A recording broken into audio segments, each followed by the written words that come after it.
Welcome back to Before the Day Ends. We're in chapter 14 again this time, picking up where we left off last time with Jesus feeding the 5,000.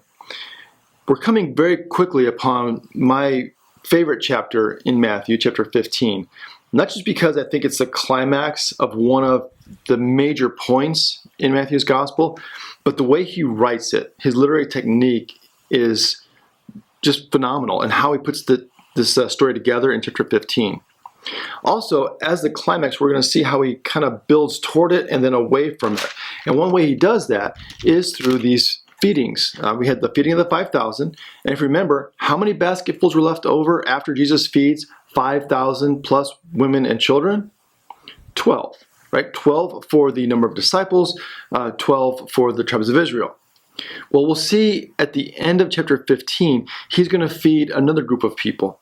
And we're going to pay attention to how many baskets were left over. Again, it's a literary technique he's using to show one story, the climax, and then another story. All right, so also we have a parallel today in chapter 14 from an earlier section of Matthew. We'll have Jesus stilling a storm today. Well, he's done that before. Now, can you think of where? If I didn't tell you what chapter, could you quickly in your mind kind of access where Jesus would have stilled a storm? Well, if you use the outline we've been working with, that there's these narrative discourse sections, and we're in the third one. If you think back in the second book of Matthew, the first half, he does works and wonders. Matthew 8 and 9, right? He's the new Moses. And in Matthew 8 and 9, there was a second set of 3 miracles where Jesus has power over nature, stilling of a storm, the supernatural, casting out demons, and then the power to forgive sins. So in this way, we can kind of call back to memory that yes, this happened before, and when did it happen, and why did it happen, and we can kind of do that without looking up chapter and verse. And that's kind of one of the themes that Matthew has, is how he puts this book together. All right, let's just jump into chapter 14 then. So we just had Jesus feeding the 5,000. He sends the disciples ahead to cross the lake, the Sea of Galilee. He's going to stay back and just get some alone time, again, following the death of John the Baptist. And so he's going to go away to pray. So we're going to pick up in chapter 14, beginning in verse 22. Immediately, he made the disciples get into the boat and go ahead to the other side while he dismissed the crowds. And after he had dismissed the crowds, he went up the mountain by himself to pray. When evening came, he was there alone. But by this time the boat, battered by the waves, was far from land, for the wind was against them. And early in the morning he came toward them on the sea. But when the disciples saw him walking on the sea, they were terrified, saying, "It is a ghost!" And they cried out in fear. But immediately Jesus spoke to them and said, "Take heart, it is I. Do not be afraid." So there's a difference between this story and the one we saw in chapter 8. In chapter 8, where was Jesus? In the boat with them. And with a word, he stills the storm. He literally tells the storm to shut up, and it stops. What's different here? Well, Jesus isn't inside the boat. He's outside the boat. He's near the boat. He's within visual range of the boat, but he's not in the boat. In both cases, the disciples are afraid. And so you have to wonder, well, didn't they learn anything from the first episode, that Jesus can stop a storm? He can calm a sea? But the difference is he's not in the boat anymore. So how close does Jesus have to be to still the storms? Does he have to be in the boat or near the boat? And why does this kind of matter? Why does this difference matter? Well, you think about it, Matthew is writing to the earliest church. And where is Jesus relative to the earliest church? Is he in the boat or is he outside the boat? Well, in a way, you can argue that he's kind of outside the boat. Yes, he is with us and lives within us. I understand that. But, to the earliest church, he's not there in the way he was there with the disciples. And so he's outside the boat, if you will.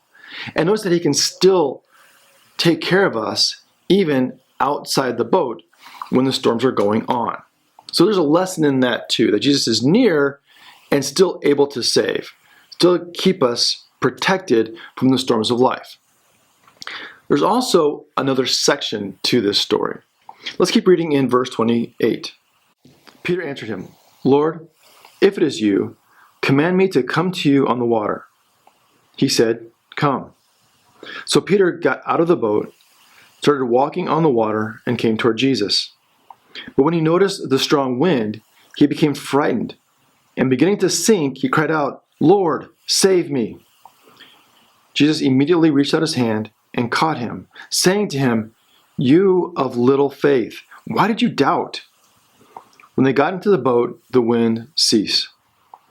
And those in the boat worshipped him, saying, truly, you are the Son of God. So here we have Jesus outside the boat. Peter, inside the boat, has the faith to get out of the boat, to get into the storm, to get into this choppy, wavy water with Jesus. He gets involved. So first off, this isn't a story about really Peter being a coward. He wasn't. There's 11 guys still in the boat. Peter gets out of the boat. He's the only one who went to get out of the boat, trust Jesus, and walk toward him. That's not the problem. This is not about Jesus saying, okay, you need to stay in the boat, right? In fact, Jesus says, come. Like, come on, you can get out of the boat. You got to trust me, but get out of the boat. And Peter gets out of the boat. But then what happens? It says that he didn't lose faith. What happened was he began to notice the storm and the winds around him. In fact, the word here in Greek is not unbelief, or he stopped believing, or he stopped having faith. What happened was, it says literally, his mind became divided. So he sees Jesus, sees the storm. Sees Jesus, sees the waves. Sees Jesus, storm. And he begins to focus on the storm and the wind and the waves, and he quits focusing on Jesus. How many times do we do that in our lives? There are a lot of storms going on in our world today, right? You can probably name them off right now. The news, social media, corruption, just all kinds of things happening in our world where we lose trust, we lose faith, we lose hope, we become distracted, we spend so much time focusing on all these negative things that are real and they are important. I'm not saying they're not real, they're not important. They are. They're real and they're important. But we focus so much on the wind and the waves, we stop focusing on Jesus. Let me ask you a question. How much time do you spend paying attention to social media, the news, stuff going on in our world, and you're not focusing on Jesus? And we wonder why we're getting so upset and so worried, and we're so afraid, we're so scared, we're so disturbed. Jesus says, look, you need to focus on me. Yes, in this world, there'll be storms, big ones. Big waves, big winds. It's going to happen. It happened in Jesus' day. It's going to happen in our day. But the focus should not be on the wind and the waves. We know they're there. But the focus on Jesus, who says, come on, walk on them. So really there's two lessons in this story. Number one, don't stay in the boat. Don't think that we're just going to hide ourselves away and just ignore the world. We just got to stay in the boat. 11 disciples did. One had the courage to get out, and Jesus encouraged him to come out of the boat in the middle of the waves because Jesus would protect him in the midst of all those things. So we need to get involved in our world. We can't just sit back and just let it happen. We have to get involved in the storms and walk on the water. But if you're going to do that, you and I have no power to walk on water. You and I have no power to face the storms alone. Only Jesus has that power. So if you're going to go walking on waves and in the middle of storms, you need to be focusing on Jesus. It means staying in the Word, staying in prayer, staying connected, deeply connected to Jesus, to have the courage to face the wind and the waves. We have to do that. We have to be the people of God who aren't afraid of the wind and the waves. We aren't going to sit there and cower in our homes scared. We have to have the courage to get out of the boat and to follow Jesus and to focus on Him.